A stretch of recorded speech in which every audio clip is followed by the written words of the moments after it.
100% guarantee തരുന്നു.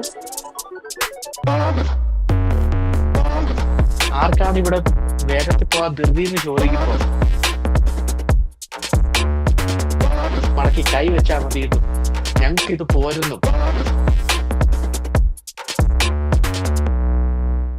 ഞാനിപ്പം U എസിലെ ടെക്സാസ് എന്ന് പറഞ്ഞ സ്റ്റേറ്റില്ല, ടെക്സാസിൽ ഞാനിപ്പോൾ നിൽക്കുന്നത്. ഞാൻ ജോലിയുടെ ആവശ്യമായിട്ട് ഇവിടെ വന്നേക്കുന്നത്. കുറച്ചാണ് ഞാനിവിടെ കാണും. ആഹ് ഞാനിങ്ങനെ അധികം നാട്ടിൽ നിന്ന് പോകത്തില്ലേലും പോയിട്ടില്ലേലും ചുരുക്കം ചില സ്ഥലങ്ങളിലൊക്കെ ഞാനിങ്ങനെ പോയിട്ടുണ്ട്. ഞാൻ കണ്ട കുറച്ച് കാര്യം നമുക്ക് അതിനകത്തുനിന്ന് ഇൻസ്പയർ ചെയ്ത് എടുക്കാൻ പറ്റുന്ന കുറേ കാര്യം അതിനകത്ത് ഒരു അതിനകത്ത് അങ്ങനത്തെ കുറച്ച് ടോപ്പിക്സ് പറയണമെന്നാണ് ഞാൻ ഉദ്ദേശിക്കുന്നത്. അപ്പോൾ അതിനകത്ത് ഞാൻ ഇന്ന് പറയാൻ ഉദ്ദേശിക്കുന്ന ഒരു ടോപ്പിക് എന്ന് പറയുന്നത് ഈ റോഡ് സിസ്റ്റം, റോഡ് ട്രാൻസ്പോർട്ടേഷൻ. ഒരു റോഡെന്ന് പറഞ്ഞാല് ശരിക്കും പറഞ്ഞാൽ നമ്മുടെ കയ്യിൽ ദേഹത്തെ ഞരമ്പ് പോലെയാ. ഈ ഞരമ്പ് എവിടെയൊക്കെ എത്തുന്നു അവിടെയൊക്കെ ചോര എത്തുന്നു, അവിടെയൊക്കെ ജീവനുണ്ടാകുന്നു. എന്ന് പറഞ്ഞ പോലെ ഒരു നാടിനൊരു റോഡെന്ന് പറഞ്ഞ റോഡ് ട്രാൻസ്പോർട്ടേഷൻ. ഈ റോഡ് ട്രാൻസ്പോർട്ടേഷൻ എവിടെയൊക്കെ എത്തുന്നോ അവിടെയെല്ലാം ബിസിനസ് ഉണ്ടാകുന്നു. അവിടെയെല്ലാം നല്ല കമ്മ്യൂണിറ്റി ഉണ്ടാകുന്നു. അവിടെ മണി ജനറേറ്റ് ചെയ്യുന്നു.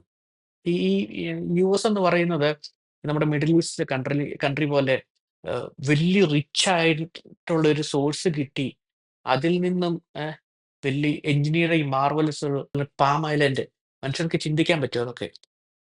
അതുപോലത്തെ കൂടെ വണ്ടേഴ്സ് ഒന്നും ഇവിടെ ആരും സൃഷ്ടിക്കുന്നില്ല. ഇതൊരു ക്യാപിറ്റലിസ്റ്റ് കൺട്രി ആണല്ലോ. ഇവരുടെ മെയിൻ ഉദ്ദേശം എന്ന് പറഞ്ഞാൽ മണി മേക്കിംഗ് ആണ്. ഇക്കണോമി ശക്തിപ്പെടുത്തുക, മണി മേക്കിംഗ് ആണ്. അപ്പൊ ഇവരുടെ ഒരു രീതി എന്ന് പറഞ്ഞാൽ സ്മോൾ മിഷനിലൂടെ ലാർജർ വിഷൻ അറ്റൈൻ ചെയ്യുക എന്നുള്ളത്. ചെറിയ ചെറിയ പലതുള്ളി പെരുവെള്ളം എന്നൊക്കെ പറയുന്ന പോലെ ചെറിയ ചെറിയ മിഷനിലൂടെ ചെറിയ ചെറിയ കാര്യങ്ങളിലൂടെ വലിയ കാര്യം അച്ചീവ് ചെയ്യുക എന്നുള്ളതാണ്. അതിനകത്തെ ഒരു ഒരു മെയിൻ അല്ലെ one of the main backbone ബോൺ എന്ന് പറയുന്നത് ഇവരുടെ റോഡ് ട്രാൻസ്പോർട്ടേഷൻ സിസ്റ്റം ആണ്. അത് ഇനിയുള്ള ഒരു 10 മിനിറ്റ് ഇത് നിങ്ങൾ കേട്ടാൽ പലർക്കും ഇവിടെ വരുന്നതിന് മുമ്പ് എനിക്ക് പോലും അറിയില്ലായിരുന്നു. പലർക്കും അറിയത്തില്ല. നമ്മൾ ഞെട്ടുന്ന രീതിയിലുള്ള ഒരു ഒരു ഒരു ലോങ് വിഷനും ആ രീതിയിലുള്ള പ്ലാനിങ്ങും എങ്ങനെ ഇവർ ചെയ്തതെന്നുള്ളത് നമുക്ക് കാണാം. ഇവിടെ ആദ്യത്തെ നാഷണൽ ഹൈവേ വരുന്നത് 1800 എന്ന് വെച്ചാൽ 1811 ആദ്യത്തെ national national highway national road വരുന്നത്. ഈ നാഷണൽ റോഡ് എന്ന് പറയുന്നത് പല സ്റ്റേറ്റുകളെ ബന്ധിച്ചുകൊണ്ടുള്ള ഒരു റോഡ് സിസ്റ്റമാണ്. ഇപ്പൊ നമ്മൾ ആലോചിക്കും എന്തിനാ ഈ 1800 വരുന്നത്, അന്ന് വണ്ടിയൊന്നും ഇല്ലല്ലോ എന്ന്. അത് മാത്രമല്ല ഇതെന്ന് പറഞ്ഞാൽ ചെറിയ റോഡല്ല. കുറെ സ്റ്റേറ്റ് എന്ന് വെച്ചാൽ ഈ അമേരിക്ക ഒരു കോണ്ടിനെന്റാ. ഈ കോണ്ടിനെന്റിന്റെ ഇങ്ങേയറ്റം തൊട്ട് അങ്ങേയറ്റം വരെ ഒരു റോഡ് വരച്ചേക്കോ, ഭയങ്കര വലിയൊരു റോഡ്. അപ്പൊ എന്തിനാ ഈ 1800-കളില് കാറില്ല, മോട്ടോർ വാഹനം ഇല്ലാത്തൊരു കാലത്ത് എന്തിനാ ഇങ്ങനെ ഒരു റോഡ് ഉണ്ടാക്കുന്നത്? അതെന്തിനാ അവർ ചെയ്തതെന്ന് വെച്ചാല് അന്ന് അന്നത്തെ ഈ ഗതാഗതം മുഴുവനും ഈ കുതിരവണ്ടിയും ഈ കാർട്ടുകളും അല്ലെങ്കില് ഉന്തുവണ്ടികളും നടന്നു പോകുന്നതും അല്ലെങ്കിൽ ലൈഫ് സ്റ്റോക്കിനെ നടത്തി ഒരു സ്ഥലത്ത് നിന്ന് വേറെ സ്ഥലത്തോട്ട് കൊണ്ട് വിൽക്കുന്നത് ഇതൊക്കെയായിരുന്നു അന്നത്തെ മെയിൻ മാർക്കറ്റ്. അല്ലെങ്കിൽ അന്നത്തെ അന്നത്തെ കാശുകാർ മുഴുവനും ഈ പരിപാടി ചെയ്തുകൊണ്ടിരുന്നത്. അല്ലെ ഇന്നത്തെ പോലെ ബിസിനസ് ഒന്നും അല്ലല്ലോ ചെയ്യുന്നത്. അപ്പൊ അന്നത്തെ അന്നത്തെ ഇതിനു വേണ്ടി ആൾക്കാർ കാട്ടിക്കൂടെ നടക്കുകയൊക്കെ ചെയ്തുകൊണ്ടിരുന്നത്. അപ്പൊ ഇതിന്റെ സൗകര്യം ഒരുക്കാൻ വേണ്ടി ഇവർ ഈ നാഷണൽ റോഡ് ഉണ്ടാക്കിയത് 1800-ല്. അല്ല വണ്ടിക്ക് വേണ്ടി ഉണ്ടാക്കിയതല്ല. സി എത്ര പണ്ടേ ഇവരിത് ചിന്തിച്ചെന്ന് ആലോചിച്ച്. അത് കഴിഞ്ഞ് ഇത് വന്നതിന് ശേഷം ഇവർക്ക് ചന്തക്ക് സാധനങ്ങൾ കൊണ്ടുപോകാനും പോയിട്ട് വരാനും ഒക്കെ ഭയങ്കര എളുപ്പമായി. എളുപ്പമായെന്ന് വെച്ചാൽ റോഡ് ഉള്ളതുകൊണ്ട് ഭയങ്കര എളുപ്പമായി. അത് മാത്രമല്ല ഈ റോഡിന്റെ വശങ്ങളെല്ലാം വികസിക്കാൻ തുടങ്ങി. ഈ റോഡ് പോയ സ്ഥലങ്ങൾ മുഴുവൻ വികസിച്ച് ആൾക്കാർ അതിനോട് ചേർന്ന് താമസിക്കാൻ തുടങ്ങി. അപ്പൊ ഇവർക്ക് മനസ്സിലായി റോഡ് ഉണ്ടെങ്കിൽ ആൾക്കാർ അവിടെ വരും. അവിടെ കച്ചവടം നടക്കുമെന്ന് മനസ്സിലായി. ഇവർ ഈ റോഡുകൾ പലയിടത്തായിട്ട് എക്സ്റ്റെൻഡ് ചെയ്തു. ഓക്കെ, ഇതിങ്ങനെ കാലം കടന്നുപോയി. അപ്പൊ നാഷണൽ റോഡ് ഇങ്ങനെ കിടക്കുക. ഈ 90s-ന്റെ ആദ്യം നമ്മുടെ ഫോർഡ് ഈ ടി മോഡൽ എന്ന് പറയുന്ന ഒരു കാർ ഇറക്കുന്നത്. ഈ ടി മോഡലിന്റെ പ്രത്യേകത എന്താണെന്ന് വെച്ചാൽ അത് അത് അവിടം തൊട്ടാണ് ഈ മോട്ടോർ വാഹനങ്ങൾ നിരത്തിൽ വരാൻ തുടങ്ങിയത്. ഈ ടി മോഡലായിരുന്നു സക്സസ്ഫുൾ ആയിട്ട് എക്കണോമിക്കലി ഇവര് ഒരു അസംബ്ലി ലൈൻ വെച്ചിട്ട് ബിൽഡ് ചെയ്ത ഒരു വണ്ടി. അതിനുശേഷമാണ് ഇഷ്ടംപോലെ വണ്ടികൾ നിരത്തി വരാൻ തുടങ്ങിയത്. ഇതിങ്ങനെ നിരത്തി വന്നു. അപ്പോഴത്തേക്ക് കുറച്ച് ഈ ഒരു നാഷണൽ റോഡും പിന്നെ ചുറ്റിപ്പറ്റിയ കുറച്ച് കുഞ്ഞു കുഞ്ഞു റോഡുകളല്ലേ ഉള്ളൂ. അതിന് അവിടെ വണ്ടിയൊക്കെ ഓടാൻ തുടങ്ങി. പിന്നെ വണ്ടികൾ അധികം വരാൻ തുടങ്ങി. അപ്പഴ് അത് വന്നപ്പഴേ ഇവര് പ്ലാനിങ് തുടങ്ങി. ഇവര് വർക്ക് സ്റ്റാർട്ട് ചെയ്തു. ഒരു ബ്രഹ്മാണ്ഡ പ്രൊജക്റ്റ്. ഈ പ്രോജക്റ്റ് 1956 ഇവര് കംപ്ലീറ്റ് ചെയ്തു. ഈ പ്രോജക്റ്റിന്റെ പേരാണ് ഇന്റർ സ്റ്റേറ്റ് ഹൈവേ സിസ്റ്റം. ഈ ഇന്റർ സ്റ്റേറ്റ് ഹൈവേ സിസ്റ്റത്തിന്റെ ഡിസൈൻ അടിപൊളി ഒരു ഡിസൈനാ. ആഹ് നമുക്ക് നമുക്ക് ഒറ്റ നോട്ടത്തിൽ തന്നെ മനസ്സിലാവും. ഇവിടെ നോക്കുവാണെങ്കില് ആഹ് വെർട്ടിക്കലിയും കുറേ റോഡുകളുണ്ട്. ഹൊറിസോണ്ടലിയും കുറേ റോഡുകളുണ്ട്. ഏകദേശം വെർട്ടിക്കലി ഒരു 10 ലൈനുണ്ട്. ഹൊറിസോണ്ടലി ഓരോ 10 ലൈനുണ്ട്. ഈ 10 ലൈനും അല്ലെങ്കിൽ ടോട്ടൽ 20 ലൈനും ഓരോ ഹൈവേയാ. ഓക്കെ. ഈ 20 റോഡുകള് ചേർത്ത് ഒരു വല പോലെയാണ് ഇവര് ഈ ഹൈവേ സിസ്റ്റം വെച്ചേക്കുന്നത്. എന്ന് വെച്ചാല് നമ്മുടെ ഒരു നെറ്റ് ഇടുന്ന പോലെ അമേരിക്കയുടെ മാപ്പിൽ ഫുള്ള് ഒരു നെറ്റ് ഇടുന്ന പോലെ ഏത് ഹൈവേ കൂടെ കേറിയാൽ ഏത് സ്റ്റേറ്റ് വേണേലും പോവാം. ചെറിയ ഹൈവേ ഒന്നുമല്ല 3, 4 വരികളുള്ള ഹൈവേയാ. അങ്ങനെ ഒരു സിസ്റ്റമാണ് ഇവര് ഇന്റർ സ്റ്റേറ്റ് ഹൈവേ കൊണ്ട് ഉദ്ദേശിച്ചത്. ഇവിടെ നോക്കുവാണെങ്കിൽ നമുക്ക് കാണാം. ഹൊറിസോണ്ടലി ഉള്ള ഹൈവേയുടെ എല്ലാം നമ്പർ 10, 20, 30, 40 അങ്ങനെയാ പോകുന്നത്. അവസാനം 0 ആയ വരുന്നത്. വെർട്ടിക്കലി ഉള്ള ഹൈവേയുടെ നമ്പർ 5, 15, 25 അങ്ങനെയാ പോകുന്നത്. അവസാനം 5 ആ വരുന്നത്. അപ്പം അത് അവർക്ക് പെട്ടെന്ന് മനസ്സിലാക്കാൻ വേണ്ടി ഒരു എക്സാമ്പിൾ പറയുകയാണെങ്കിൽ ഞാന് ഈ ഹൈവേ 35 ഓരോ ഹൈവേക്കും 3 മൈൽ 5 മൈലൊക്കെ കഴിയുമ്പോൾ ഒരു എക്സിറ്റ് ഉണ്ട് വെളിയിൽ ഇറങ്ങാനായിട്ടുള്ളത്. കാരണം സിഗ്നൽ ഇല്ലാത്ത ഹൈവേസ് ആണല്ലോ. സിഗ്നലേ ഇല്ല അടിച്ചു വിട്ടങ്ങ് പോവാ.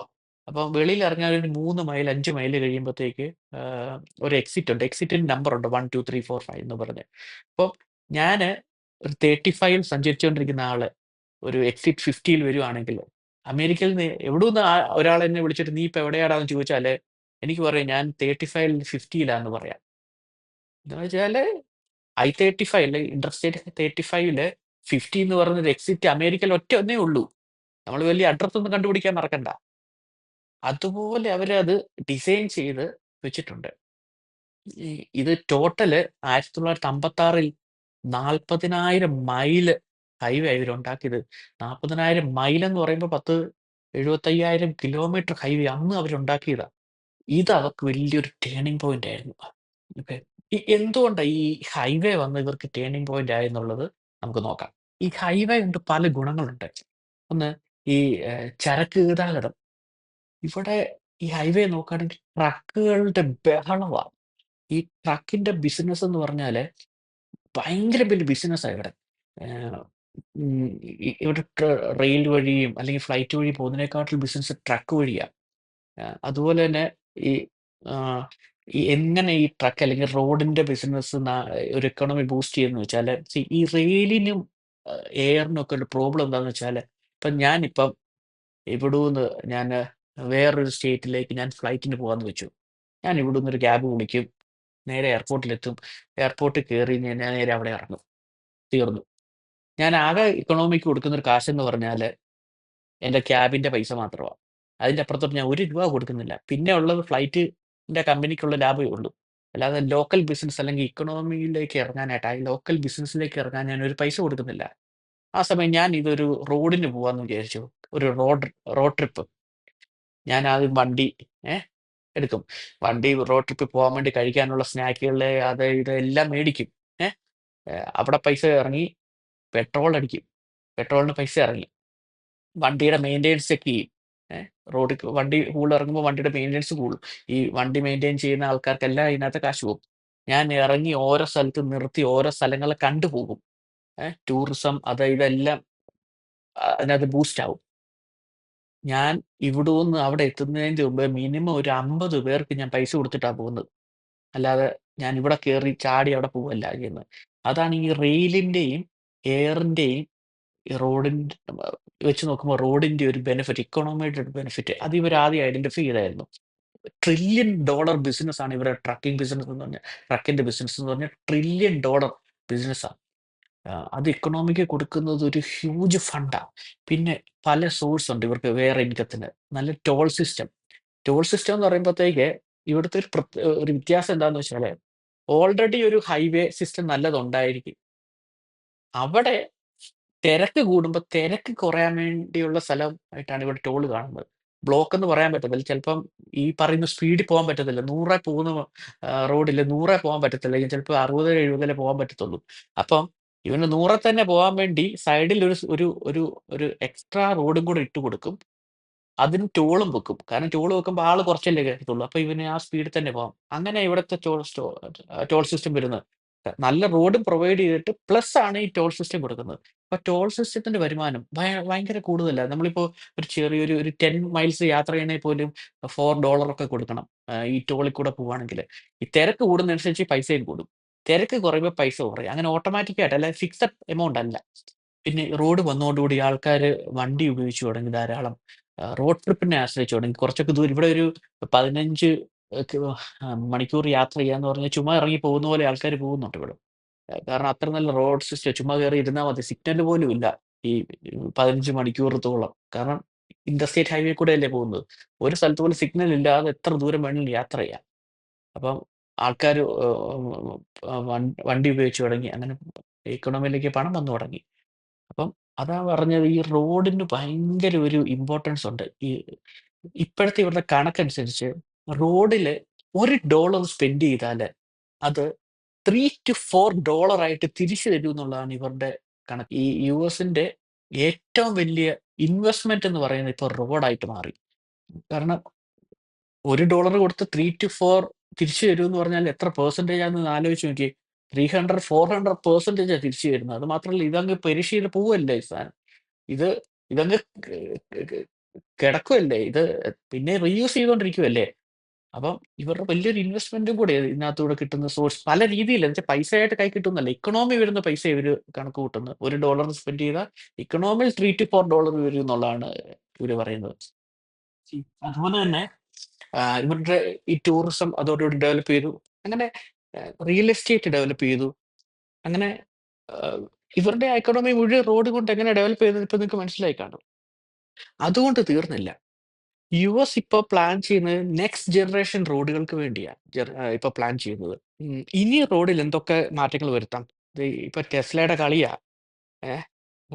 എവിടെ നോക്കിയാലും ഇലക്ട്രിക് വണ്ടികളാ. ബിവൈഡി നല്ലോണം ആക്ട് ചെയ്യുന്നുണ്ട്. ഇവരിപ്പം ഈ ഇലക്ട്രിക് വാഹനങ്ങളെ സപ്പോർട്ട് ചെയ്യാൻ വേണ്ടിയുള്ള പല പദ്ധതികൾ ഇവര് ഇപ്പൊ ഇറക്കുന്നുണ്ട്. നമ്മളിപ്പോ യുഎസിൽ എവിടെ വേണമെങ്കിലും യാത്ര ചെയ്താല് നമുക്ക് ഇലക്ട്രിക് ചാർജിംഗ് സ്റ്റേഷൻ, ചാർജിംഗ് പോയിന്റുകൾ എനിക്ക് തോന്നുന്നു ഒരു 10, 50 മൈൽ അല്ലെങ്കിൽ 25 മൈലിൽ എപ്പോഴും ഒരു ചാർജിംഗ് പോയിന്റ് ഉണ്ട് ഇപ്പൊ. ഉം, ഞാനിപ്പോ ജസ്റ്റ് ഒന്ന് സെർച്ച് ചെയ്യാം. നമുക്ക് ഈ പോയിന്റിൽ നിന്ന് ഈ പോയിന്റ് വരെ ഒന്ന് പോകുമ്പോഴത്തേക്ക് കാണാം.